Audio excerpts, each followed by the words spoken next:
So shout out to the Shake Squad, Naughty Gang stand up, it's your boy Shake, and this is the quick video discussing some of the latest news and information pertaining to 2K19 and a few things that you can be doing in order to stay on top of things. You need to be following a few people, obviously Ronnie2K. If you really want to get the tips and information, you should be following Mike Wang and Zach Timmerman. And you should be following me too as well at ShakeDown2012 at Twitter, but not mainly just because I'm posting my own stuff up there, but because I do write responses to some of their tweets and I get a lot of responses from them. You guys know Mike Wang. If you follow him throughout the year, periodically he's gonna give you guys some tips, some strategies, and he's gonna ask some important questions pertaining to the next 2K. One of the tips he gave out last year was if you go to My Career, you can change your gameplay camera settings, adjust the height, zoom, etc., and they'll stick online. If you follow him closely, you can start to determine what portion of the next 2K they're actually working on. In mid-June, you could tell he was working on 2K19 Park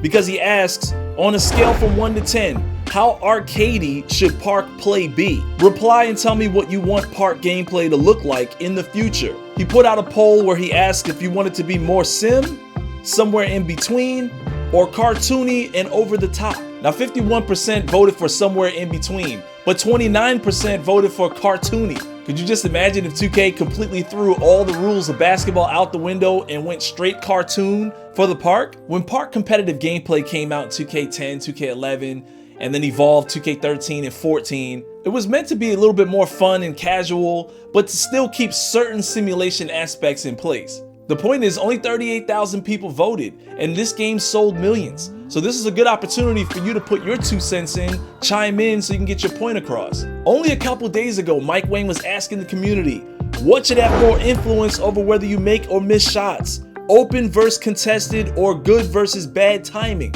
The poll was openness versus shot timing. Shot timing got 44% of the votes. That's nearly half the community. So they actually believe that no matter how contested their shot is, as long as they release it right, it should go in. Even though I think that should be reserved for like superstar players, in real life that just doesn't work. But look how close the community comes to changing sim aspects of the game. Now Mike says you can't green heavily contested or smothered shots. He said it's not a guaranteed miss, but they won't fall nearly as much. I just want to know how that translates over to takeover mode when you get on fire, because when they got on fire, they was making some shots. Now on to some of the latest 2K19 news from Mike Wang. He says there's a new dribble fatigue model in NBA 2K19. If you over dribble, your ball control will drop and your moves will degrade in speed and effectiveness. So spamming too many moves will drop your dribble tier and eventually cause you to fumble the ball. You need to be more efficient with the ball this year. Now I know what you're thinking. They say this every year. The new dribble fatigue meter is gonna stop the cheesers from spamming dribbles on you. Now to Mike's defense, he says that there's a new dribble fatigue model, which means they retooled it, reworked it, rebuilt it. There's something brand new that we haven't seen before, supposedly.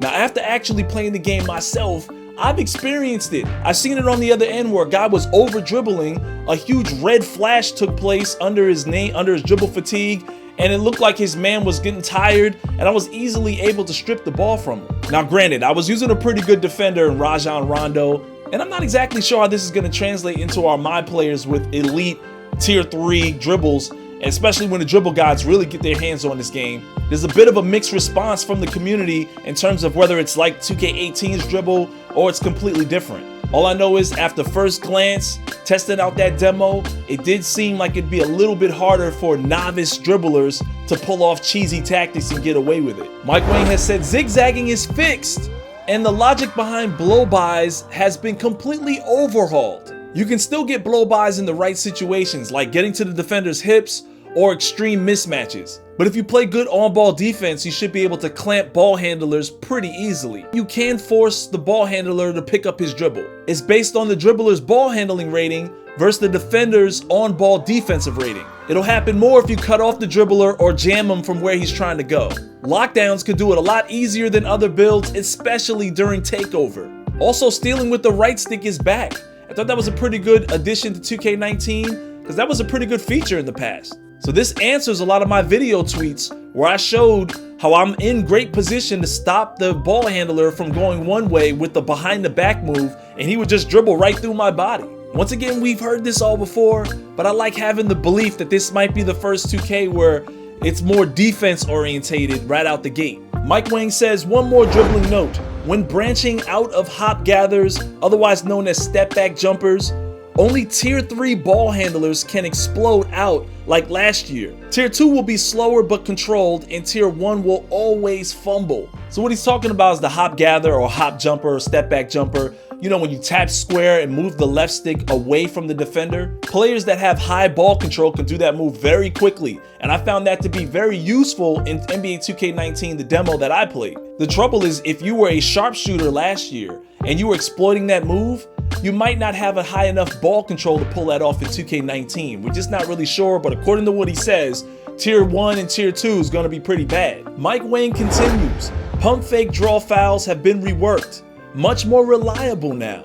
And for those keeping track, Takeover Boost will probably be more closer to +10 to your primary ratings and +5 to your other ratings. This is why I mentioned in my hands-on experience with the game that the Warriors, when they caught fire, they were unguardable. Mike Wang mentioned earlier that you had a +12 to your primary ratings. So when I was playing the game, the best 3-point shooting team, when the takeover activated, they were virtually unguardable, hitting highly contested shots, regardless of openness and shot quality. Another thing you have to keep in mind is that if you add a boost, which gives you potentially a +5 to your, let's say, your jump shooting, and then you get the takeover activated and you're on fire, you pretty much have a +15 on your jump shot. If you've added a boost to your dunking and you catch fire, you now get a +15 to your dunking. You already have a 99 after your boost, you get the takeover activated. He said you can go beyond your ratings. This means that pure sharps, pure slashers, pure shot creators that get 99 overall ratings, when these players catch fire, they're literally going to be unguardable for that length of time.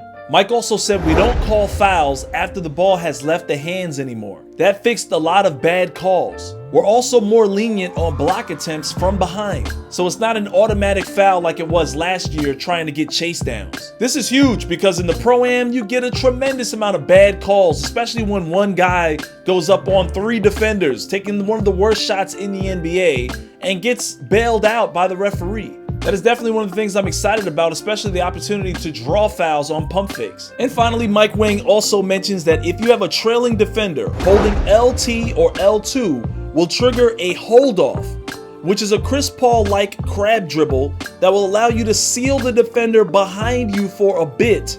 This is great for cutting defenders off and opening up the driving lane to the rim. Now, if you guys saw my gameplay trailer reaction, I talked about how I thought that could potentially be some cheese, especially considering how you could do it at the half-court line. But try to think about how people might run the pick and roll. They might set the screen, you get a little bit ahead of your defender, you wait for him, hold LT or L2, shield him off, and then get an easy layup. Someone's gonna have to rotate to that guy on a regular basis, and that could be a potential problem. I just think it'll be highly unrealistic if we can exploit that in every situation. And this is in Fortnite.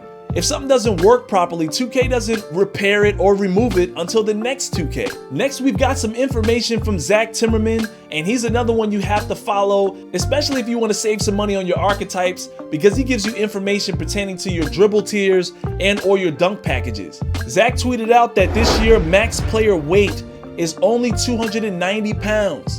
Now, I thought this was a little strange because superstars like Shaquille O'Neal at his highest weight was well over 300 pounds. Also, you got young guys like Zion Williamson suiting up for the first time at Duke at 6'7", 280 pounds.